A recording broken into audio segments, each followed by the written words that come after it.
Diretamente de Serra Negra do Norte, o correspondente Donaldo Nazário Serra traz as notícias mais relevantes, conectando você aos acontecimentos que impactam a vida de toda a população.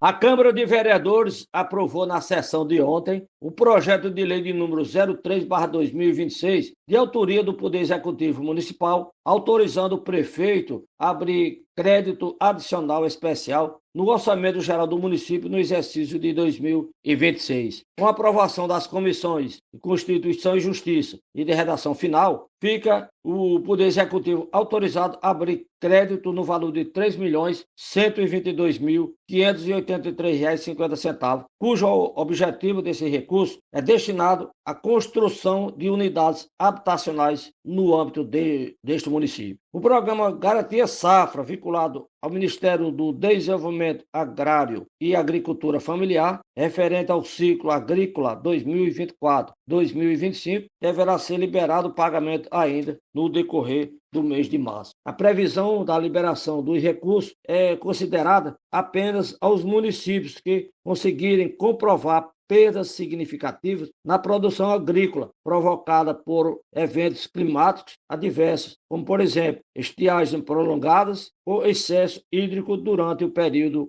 de cultivo. A primeira ordem de pagamento prevê o repasse de R$ 1.200 aos agricultores familiares que atendam integralmente aos requisitos estabelecidos pelo programa do governo federal. Os moradores que trafegam pela BR-427, trecho entre Serra Negra do Norte e Caicó, estão cobrando do DENIT, Departamento Nacional de Infraestrutura e Transportes, a conclusão dos trabalhos da Operação Tapa-Buraco existente aqui na região do Seridó. Pois devido ao período chuvoso, consequentemente, devido às fortes chuvas registrada na região do Seridó, a rodovia federal, ou seja, a BR-427, vem se tornando uma verdadeira tábua de pirulito, principalmente no trecho entre a comunidade rural do povoado Lagoa da Serra e a Fazenda Solidão, localizada aqui no município de Serra Negra do Norte. O DENIT começou os trabalhos de tapa-buraco, porém não concluiu a tarefa, retirando os trabalhadores do trecho sem justificar o motivo e a suspensão da execução das obras. Por causa da existência dos buracos na BR-427, muitos motoristas já foram prejudicados, danificando os veículos ao tentar desviar ou mesmo vindo cair nos referidos buracos. Muitos deles já são considerados verdadeiras crateras. Por falar em buraco, os moradores da rua Manha Malha, aqui em Serra Negra do Norte, no bairro Ambrosina Bezerra de Faria, estão cobrando da Secretaria Municipal de Infraestrutura a recuperação, ou seja, a manutenção de um buraco que há mais de 30 dias vem provocando transtornos à população daquela comunidade. O buraco existente fica no meio da rua Manha Malha, próximo à fábrica de boné WRL, como também nas imediações da capela de Nossa Senhora do Rosário. Os moradores reclamam da existência de um mau cheiro e a permanência de insetos no local, principalmente neste período chuvoso, propício para atrair o mosquito da dengue ou da chikungunya. De Serra Negra do Norte, Donaldo Nazário Serra. Agora, fique com o editorial da notícia, uma análise precisa e reveladora dos fatos com a imparcialidade, clareza e único compromisso com a verdade. Sejam todos muito bem-vindos a mais um dos nossos encontros.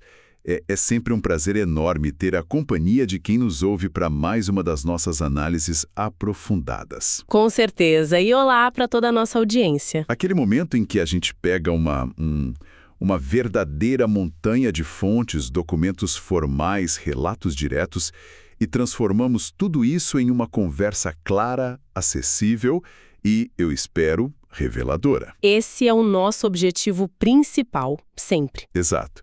E hoje nós temos um material que é um prato cheio para quem gosta de entender como as coisas realmente funcionam nos bastidores. O fascinante aqui é notar logo de cara a atualidade desse material. Sim, super recente. Exatamente. Nós estamos debruçados sobre fontes datadas de hoje, especificamente dia 5 de março de 2026, e temos na mesa um relatório informativo escrito com toda aquela linguagem técnica, sabe? Aquela formalidade que a gente já conhece bem. Aquela papelada burocrática padrão. Isso, mas também temos algo muito mais visceral acompanhando isso. Um áudio de WhatsApp. Um áudio de WhatsApp. Sim, gravado por um repórter local chamado Donald Názaro Serra. Pois é, a mistura do papel timbrado oficial com o áudio de WhatsApp é o que dá o tom perfeito para esse nosso mergulho de hoje. É um contraste e tanto.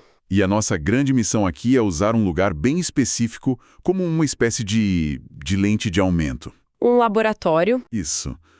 Nós vamos olhar para o município de Serra Negra do Norte, lá no Rio Grande do Norte, como um microcosmo, um laboratório perfeito para entender os contrastes brutais da gestão pública, onde, milhões são aprovados para a habitação de um lado, Enquanto um buraco na rua ameaça a saúde de um bairro inteiro do outro. exatamente. E é sobre essa primeira velocidade, a velocidade do dinheiro grande, que eu quero começar falando. Vamos destrinchar isso. Vamos. Olhando para o relatório escrito de hoje, a gente se depara com uma verdadeira injeção milionária que a cidade de Serra Negra do Norte está prestes a receber. Uma movimentação orçamentária bem expressiva. A Câmara de Vereadores aprovou na sessão de ontem um projeto de lei.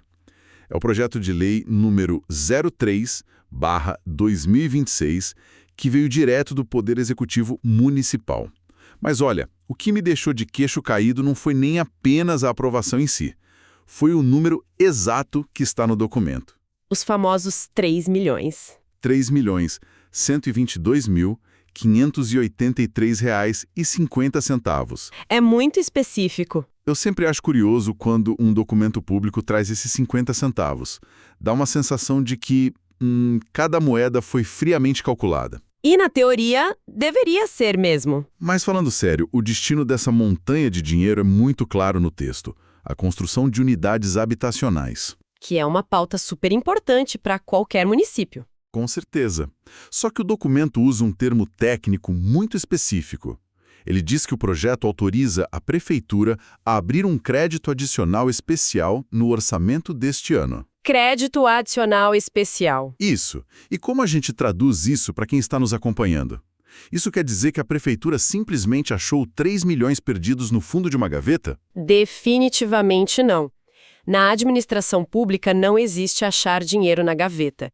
E é aí que a burocracia mostra sua face mais complexa. Como funciona na prática? Um crédito adicional especial significa que a prefeitura está criando uma nova despesa que não estava prevista lá atrás. Quando o orçamento deste ano foi planejado no ano passado, certo? Exatamente. E para fazer essa alteração no meio do caminho, não basta o prefeito simplesmente assinar um cheque ou dar uma ordem. A fonte de hoje deixa muito claro o caminho que esse projeto precisou percorrer. O documento cita que passou por várias comissões na Câmara. Sim. E isso é fundamental para a gente entender o nível de articulação política e técnica envolvida. O projeto teve que passar pelo crivo da Comissão de Constituição e Justiça, a CCJ. Que é onde os advogados e técnicos avaliam se a lei fere alguma norma maior. Exato. Depois disso, ainda passou pela Comissão de Redação Final para garantir que o texto estava perfeito para virar lei. O que esses documentos nos dizem nas entrelinhas é que a máquina institucional sabe operar quando precisa. Ela funciona. Funciona. Houve toda uma justificativa jurídica, um debate legislativo e uma aprovação formal para remanejar mais de 3 milhões de reais para habitação. Imagina só. Para quem está nos ouvindo agora, vamos pensar na rotina financeira de uma casa. Uma boa analogia. Se a gente decide do nada que vai quebrar uma parede para fazer um quarto a mais, reorganizar o orçamento familiar, já é uma dor de cabeça imensa. Você corta o gasto da pizza no fim de semana de um lado, segura a viagem do outro. E já é um estresse. Muito estresse. Agora imagina a complexidade técnica de reorganizar as finanças de um município inteiro para abrir espaço para um projeto habitacional desse porte, seguindo todas as regras rígidas do jogo. É um nível de planejamento de longo prazo que exige um rigor absurdo. Isso mostra que no nível macro, a gestão tem total capacidade de focar no futuro da cidade. Eles sabem planejar. Sabem planejar e sabem aprovar, mas a papelada das nossas fontes de hoje não para por aí. E aqui a gente faz uma transição muito interessante. É verdade, tem outro ponto financeiro importante. Ainda olhando para esse cenário macro, para as grandes movimentações, os documentos mudam o foco das casas para a terra. Para o campo, Isso. O nosso material traz um destaque grande para o programa Garantia Safra. Estamos falando especificamente do ciclo agrícola de 2024 para 2025. Esse é um ponto crucial da análise, porque saímos da esfera exclusivamente municipal e entramos de cabeça na esfera federal. Uma outra engrenagem. Sim, o Garantia Safra é vinculado ao Ministério do Desenvolvimento Agrário e Agricultura Familiar. Ou seja, é o governo federal atuando na ponta. E a notícia que o relatório nos traz é que a primeira ordem de pagamento estipula um repasse de R$ 1.200 por agricultor familiar. R$ 1.200. E a previsão documentada é que esse dinheiro comece a ser liberado agora, no decorrer deste mês de março. O que parece uma ótima notícia à primeira vista. Sim, mas lendo o detalhamento do programa nas fontes, fica muito óbvio que o agricultor não vai simplesmente entrar no banco, digitar a senha e sacar esse dinheiro sorrindo. A burocracia aqui é pesada. Extremamente pesada. Se conectarmos isso ao panorama geral de quem vive da agricultura familiar na região, percebemos que o Garantia Safra não é um bônus de produtividade. É um resgate de emergência. É um seguro. Um seguro estrito. O relatório aponta critérios muito rígidos. O agricultor precisa comprovar através de laudos técnicos e avaliações validadas pelo próprio município que teve perdas muito significativas na sua produção. Então não é algo como choveu pouco esse mês, vou receber uma ajuda. De jeito nenhum. É algo como eu perdi a minha lavoura, eu não tenho como me sustentar. E o que exatamente causa essa perda que justifica a liberação desse dinheiro? Porque a fonte aponta eventos climáticos, mas de uma forma que chega a ser irônica. É a dualidade cruel do clima, especialmente na região do Seridó. O documento especifica de forma muito clara que o benefício é liberado em casos de extremos climáticos opostos. Como assim opostos? O agricultor pode ter perdido tudo devido a estiagens prolongadas. Aquela seca severa que racha a terra e queima toda a plantação. Exato. Ou, e aqui está o ponto de virada que vai se conectar com tudo que vamos discutir a seguir, a perda pode ser por excesso hídrico. Excesso hídrico. Água demais. Muita chuva. Ou seja, a mesma chuva pesada que afoga a plantação do agricultor no campo é a chuva que dita o tom da nossa análise a partir de agora. É o fio condutor perfeito. Porque é justamente a força desse excesso hídrico que faz a gente mergulhar na segunda parte das nossas fontes. Se no nível macro, no papel timbrado, a gente vê a engrenagem rodando para aprovar 3 milhões para habitação... E para liberar recursos federais para quem planta. Sim. Se tudo isso funciona no papel, no nível micro, no dia a dia da rua de Serra Negra do Norte, a coisa desmorona. Literalmente desmorona. E é exatamente aqui que a textura do nosso material de hoje muda drasticamente. Porque nós saímos da formalidade daquele relatório escrito e entramos na realidade nua e crua do áudio de WhatsApp. O áudio do repórter Donaldo Nazaro Serra. Esse áudio é revelador. É um espetáculo à parte na nossa investigação. Porque ele não usa aquele jargão de gabinete da Câmara de Vereadores. Não mesmo. Ele fala a língua de quem está com o pneu do carro atolado na lama, ele relata a situação da rodovia federal BR-427 e ele foca no trecho que liga Serra Negra do Norte à cidade de Caicó. Uma rota importantíssima. E ele diz, com todas as letras, que por conta dessas chuvas fortes na região do Seridó, a estrada virou uma verdadeira tábua de pirulito. Tábua de pirulito. Essa expressão ilustra perfeitamente o cenário. É uma imagem muito vívida. Uma superfície completamente esburacada, cheia de furos redondos muito próximos uns dos outros e profundos. É um retrato imediato da degradação completa do asfalto. E ele é muito cirúrgico na localização. O áudio não é vago. O pessoal que mora lá ou que transita pela região sabe exatamente de onde ele está falando. O trecho mais crítico, segundo a fonte, fica entre a comunidade rural do povoado Lagoa da Serra e a fazenda Solidão. Um ponto bem específico. Mas olha, o que me deixou realmente indignado ouvindo esse relato não foi a chuva abrir buracos. A força da natureza faz isso. Exato. O excesso hídrico destrói pavimentos, isso é um fato. O que revolta é a atitude do órgão responsável narrada pelo repórter. Você se refere à operação do DNIT. Isso mesmo. O áudio relata que o DNIT, o Departamento Nacional de Infraestrutura e Transportes, que é o órgão federal encarregado da manutenção dessa rodovia. Um órgão enorme. Pois é. Eles chegaram a aparecer por lá. Eles iniciaram uma operação de tapa-buraco na via. E imagina o alívio de quem usa essa estrada todo dia, vendo as máquinas chegando, os trabalhadores com coletes reflexivos, a esperança de que o problema seria resolvido. E aí, o que acontece segundo a fonte?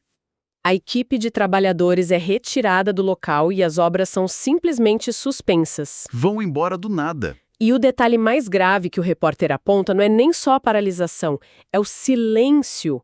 A operação parou e nenhuma justificativa oficial foi dada à população. Nenhuma. É o que podemos chamar de uma negligência operacional e uma falha de comunicação gritante. O Estado vai até o local e depois abandona. O pessoal acorda no dia seguinte, vai para a estrada e as máquinas sumiram. Mas os buracos ficaram. E não são apenas buracos pequenos. O áudio menciona que muitos evoluíram para verdadeiras crateras. Crateras. E as consequências práticas disso não são apenas um desconforto chato na hora de dirigir. Estamos falando de um impacto direto e violento na economia pessoal de quem trafega ali. E na segurança. Principalmente na segurança. O relato descreve uma cena extremamente preocupante de motoristas tentando desesperadamente desviar de uma falha no asfalto. E acabando por cair em outra cratera logo adiante porque não tem espaço. É quase um campo minado. É um campo minado. A pessoa sai de casa com um caminhão para escoar uma produção agrícola. Uma produção que talvez já tenha sido prejudicada pelo excesso de chuva que a gente mencionou antes. O agricultor do Garantia Safra. Ele mesmo. Ele sai para trabalhar e acaba quebrando a suspensão do veículo na rodovia porque uma obra federal começou e parou no meio do caminho sem dar a menor satisfação. Exato. E se a gente pensar bem, isso evidencia o primeiro grande contraste da nossa análise de hoje. Como assim? O governo federal consegue estruturar um programa complexo, exigente e condicional como Garantia Safra para atender quem sofre com o clima. Eles conseguem avaliar laudos, destinar os R$ 1.200. Sim, a burocracia funciona. Mas um órgão estrutural do mesmo governo federal, o DENIT, abandona a manutenção básica e física da estrada que essa mesma população usa para sobreviver. É um paradoxo absurdo. Só que quem está nos ouvindo agora pode pensar um pouco e dizer: bom, rodovia federal é complicado, envolve licitação grande, empreiteira, fica no meio do nada, logística é difícil. É um argumento comum. É comum, mas se engana quem acha que esse colapso da infraestrutura acontece só na zona rural ou em rodovia de longo curso. A gente faz agora um zoom nas nossas fontes, saindo da BR-427 e caindo direto na zona urbana de Serra Negra do Norte. Dentro da cidade? Bem no meio da cidade. E o relato aqui traz um endereço tão completo que a gente quase consegue se imaginar caminhando por lá. Estamos falando do bairro Ambrosina Bezerra de Faria. Mais especificamente ainda, na rua Mãe Amália. E o repórter dá os pontos de referência para não ter nenhum erro de interpretação. O problema fica nas imediações da fábrica de bonés WRL. Um ponto comercial e de trabalho importante dali. E bem pertinho da capela de Nossa Senhora do Rosário. Ou seja, estamos falando de uma área com fluxo. Trabalhadores indo para a fábrica, fiéis indo para a capela, e o que tem no meio dessa rua? Um buraco. Um buraco.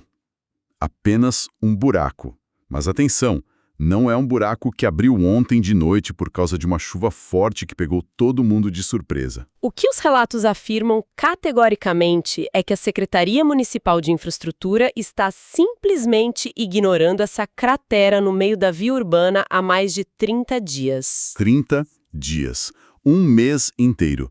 Uma secretaria municipal inteira não consegue mandar uma única equipe com uma caçamba de asfalto ou cimento para fechar um buraco numa rua que tem uma fábrica e uma igreja. É uma inércia administrativa impressionante. Imagina a rotina das pessoas. O caminhão da fábrica tentando manobrar todo dia, os idosos indo para a capela tendo que desviar, todo mundo tendo que contornar esse obstáculo há um mês. Mas pelo que as fontes indicam, o problema já passou da fase de ser apenas um transtorno no trânsito, não é?